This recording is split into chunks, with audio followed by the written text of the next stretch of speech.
पाकिस्तान में सोने के भाव को रिवर्स गियर लग गया।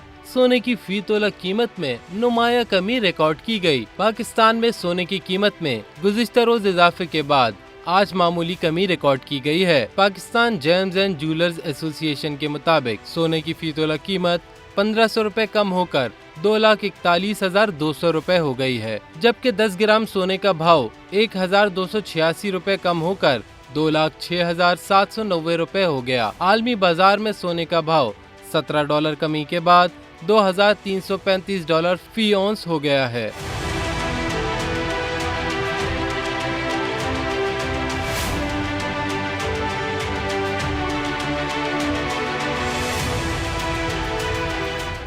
सब्सक्राइब करें और बेल दबाएं ताकि कोई खबर रह न जाए।